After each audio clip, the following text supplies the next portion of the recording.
The sky above the Hollowwood forest burned orange as Zira ran, breathless, through the whispering trees. Her heart thundered louder than the storm clouds gathering in her mind. She had left Nairo behind, injured, fading, and poisoned by the serpent. Her only hope, the Wishbark Tree. "Great willow," she cried out, collapsing at its shimmering roots. "Please, help him. Don't take him from me." The ancient branches creaked as if waking from a deep sleep. A voice like wind through stone whispered, "Zira, you have braved pain, loyalty, and despair. What do you seek?" "I came to fix myself," she sobbed. "To be whole, to carry life, to end this ache. But none of that matters if I lose Nairo. Please, bring him back." A golden tear of sap slid from the tree's bark into her trembling hands. "Drink," the voice said. "Your choice is made." Zira drank, made her wish, and ran. Ran until she saw Nairo sitting up beneath the twisted boughs, strong and alive. In a peaceful, sun-drenched hamlet, there lived a young maiden named Zira. She was the kind of radiance that made strangers pause and stare. Her bronze-toned skin gleamed in the daylight. Her thick, coiled locks flowed down her back, and her gaze sparkled like dew on moonlit petals. But Zira wasn't just striking. She was also thoughtful and diligent. She was one of the finest loomers in the hamlet, creating dazzling patterned cloaks that everyone admired. Her reputation as a principled dame added to her charm. Zira was known as the hamlet's blossom, a woman who held herself to high ideals, waiting for genuine devotion and union before giving herself to anyone. Many suitors in the hamlet sought Zira's bond. They brought her offerings, baskets of tubers, crafted trinkets, and even young livestock, hoping to gain her attention. But Zira wasn't moved by their surface-level gestures. She yearned for someone who valued her spirit, not just her outer light or rare status. Her elders, however, were growing uneasy. "Zira," her sire would say, "your seasons are not still. We long to see you embraced, to share in your joy, before our own days fade." Among her admirers was Nairo, the son of a village noble. Nairo was a skilled craftwright, known for his finely carved housepieces crafted for the realm's chieftain's hall. Nairo approached Zira's kin and pleaded for their blessing. Even the noble himself came and said to Zira's father, "Zira, my child, Nairo is a worthy gent. Please consider his intention. He is earnest." Out of reverence for her line, Zira agreed to give Nairo a chance. He was graceful, seemed sincere, and soon they were promised to one another. But as the joining neared, Nairo's deeper nature began to show. He repeatedly urged Zira to share intimacy, insisting they were already as one in the eyes of custom. Zira stood firm, until one day, moved by trust and affection, she gave in. That night, something strange happened. No matter what Nairo attempted, he could not breach the veil of her body. The pain was sharp and unbearable, and she begged him to stop. They tried again the next cycle, and again, nothing changed.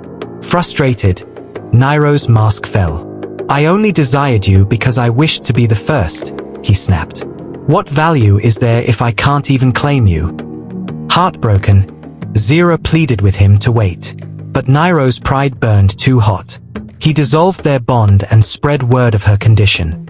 Soon, the entire hamlet whispered of it. More bachelors came forward, and Zira, desperate to understand herself, chose to test her condition with each. None could succeed. The tale spread like wildfire. Zira became the subject of cruel murmurs. Some said she had no flower at all. She walked the paths alone, enduring pointing fingers, quiet laughter, and broken glances. Eventually, no man dared approach her. The woman once seen as the hamlet's jewel had become its phantom. Zira's parents, anguished, sought help from the local herb wife. The woman examined her and explained that Zira bore a rare form, one where her passage was too narrow, making closeness and even future birthing unlikely. They tried every cure the healers advised, roots, smokes, and songs, but nothing changed. Despite her sorrow, Zira threw herself into her craftwork, weaving with heart and skill. Her colorful cloaks still brought joy to many, even as she carried her hidden grief. One morning at the trading square, she met a merchant named Kael, a cloth buyer from a far-off settlement. Kael had heard whispers of a master loomstress in the region and wished to see her work. When Kael laid eyes on Zira's pieces, his eyes lit up. "These are the most breathtaking garments I've seen," he said earnestly. Zira couldn't help but smile. They began to collaborate, and soon, their professional bond grew into a quiet companionship. Kael's bright nature and deep regard made her feel safe. As the moons passed, Kael realized he had fallen for her. One twilight, after a long day, he said, "Zira, I love you. I admire your strength, your warmth, your brilliance. Will you allow me to bring you happiness?" Zira stood still. She had grown fond of Kael, but her past carved walls inside her.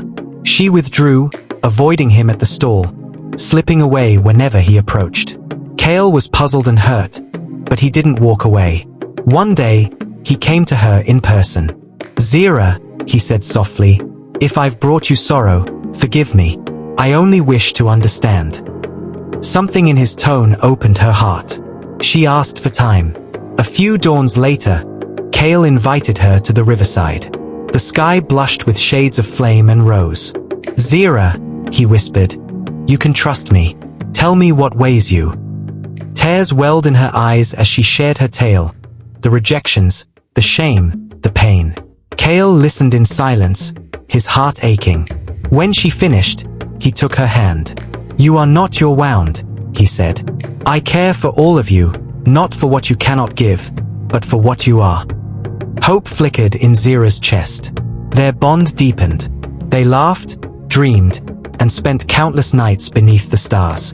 Kael showed her affection in new ways, ways that didn't rely on touch alone. The villagers watched in wonder. How could someone like Zira find joy? The whispers shifted, from scorn to curiosity, then to admiration. With Kael's help, Zira's workshop flourished. They sold her woven art in neighboring towns, and her colors spread far and wide. One day, while resting by the stream, Zira looked at Kael and said, "You've taught me love isn't about flawlessness, it's about grace." "And you've shown me strength is quiet," he answered. Their story became a lantern for others. 2 harvests passed, and their union remained firm. Kael loved Zira still, though her sorrow lingered. Sometimes Zira would wonder, what if one day he grew weary? These thoughts haunted her, along with the yearning to share more, to bear his seed. Kael's line didn't help. They whispered that Zira was cursed, that she had devoured her own offspring, spinning lies to cover the truth. They spat cruel words at her hearth, making her weep. But Kael defended her, always. Still, Zira felt broken inside. One afternoon, sitting alone in her stall, her tears fell silently. An old traveler in worn robes stepped in. Zira quickly wiped her face. "Welcome, elder. How may I serve you?" The woman smiled gently. "My grand seed is soon to be joined. I seek a mantle for her, the simplest one." Zira showed her options, but the elder's hope faded at the prices. "Thank you, child," she said, turning. "Wait, elder," Zira called, handing her a fine shawl. "Take this for her. It is yours, freely." The woman's eyes brimmed. She turned to leave, then paused. "My daughter," she whispered, "I know of your burden. The forest hears many things. There may be a path, though it is thorned." Zira's chest tightened. "Please, speak." "In the shadow of Mount Silma," the elder said, "lies a grove. Deep within, the Wishbark Tree blooms. Drink its sap and wish with a pure heart, and it will answer. But beware, the path is not meant for the timid." Eager and filled with a flicker of belief, Zira hurried home. When Kael returned from the trading square, she shared every word the old wanderer had spoken. Kael furrowed his brow. What if this is just a tale? What if the bark god is a myth? "I don't know," Zira said, "but I need to try. This might be the only path left."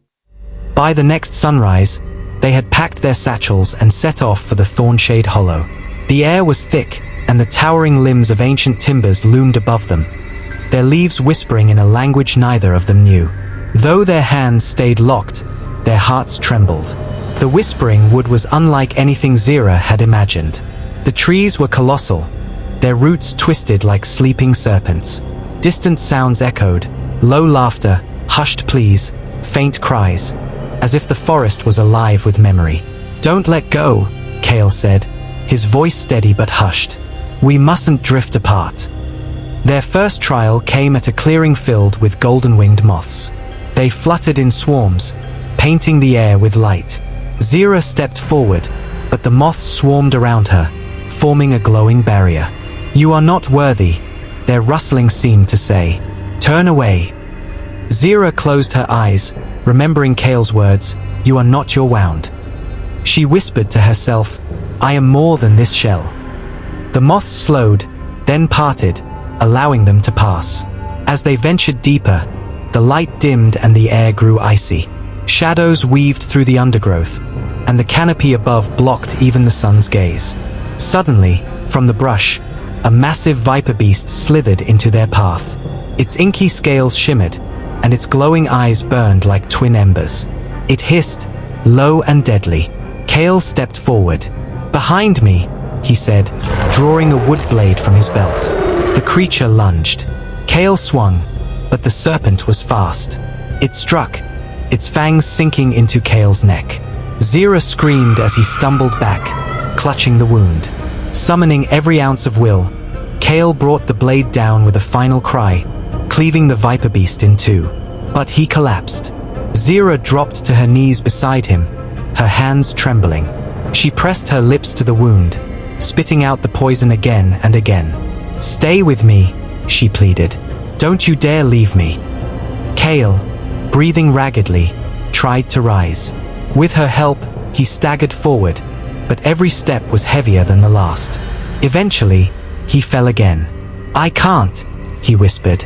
"Zira, you must go. Reach the tree. It's our only chance." Tears streaked down her cheeks. "I won't leave you." "You must," he said, his voice barely a breath. "Please." Zira ran. She didn't look back. Guided by the forest's murmurs, she pushed through thorns and shadows, her legs screaming, her heart breaking. She emerged into a glowing clearing, unlike anything she had seen. In the center stood the wishbark, its silvered trunk gleaming, and its leaves twinkling like stardust. Zira approached, her knees weak. The branches swayed, though there was no wind. "Great One," she whispered, "I seek your aid." The tree creaked as if waking, and a deep voice echoed from the bark. "Zira, you have faced doubt, pain, and sacrifice. What is it your spirit truly asks for?" She hesitated. Her tears spilled freely now. "I came to be healed, to carry life, to mend my soul. But none of it matters if Kael dies. Please, save him. Let him live." Silence. "Is this your only wish?" "Yes," she said, firm. "I give it freely." A stream of golden sap dripped from the tree. Zira cupped it in her palms and drank. The world turned soft. "So be it," the tree said. "Your wish is granted." Zira sprinted back through the darkened grove, guided now by a strange lightness. She found Kael, not crumpled, but sitting upright beneath a great elm, his color returned. He looked up, startled. "Zira, what happened?" She fell to her knees beside him, wrapping her arms around him. "I wished for you," she said, breathless. Kael's eyes widened. "You gave up your chance, for me." "Yes." They returned to the clearing, hoping Kael could offer a second wish, for her. But the tree spoke once more. "No soul who has given or received a wish may ask for another. Your path is sealed." Zira lowered her gaze. Kael wrapped his arms around her. Defeated, yet grateful, they left the forest together. The burden still hers, but no longer hers alone. Though Zira's condition remained, something inside her had changed. She was no longer just a weaver with a silent ache. She was a seeker who had faced shadows, offered love in its purest form, and survived the impossible. Kael held her hand the entire journey back. When they arrived at the hamlet, Whispers met them at every corner. But this time, they were not whispers of mockery. They were murmurs of wonder. How could she return glowing? Did she really go to the Hollowwood? Zira's loom shop flourished more than ever. With Kael's help, her textiles reached distant settlements, each pattern stitched with boldness and grief and quiet resilience. People no longer bought her cloaks just for beauty. They bought them for the story they carried. She smiled more now. One evening, as the sun slipped behind the horizon and the sky blushed with shades of lavender and gold, Zira and Kael sat beneath their favorite willow, near the stream that had once heard her cry. She looked at him, her hand resting gently in his. "You've shown me that love doesn't need to be perfect," she whispered. "It only needs to be real. And brave." Kael smiled and brushed a strand of her hair behind her ear. "And you've taught me what strength really is," he replied. "It's choosing to love, even when it hurts." Their story spread. Parents told it to their children. Elders mentioned it in council. Even those who had once mocked her spoke her name with quiet admiration. Zira and Kael's bond became a symbol, a reminder that joy can exist even where scars remain. That sometimes, the most powerful kind of love is the one that asks for nothing in return. Though Zira still bore her burden, she no longer bore it alone. Kael stood beside her, not to fix her, not to change her, but to walk with her exactly as she was. And in a small, sun-kissed hamlet, under an open sky, two souls proved that even a fractured heart can bloom again.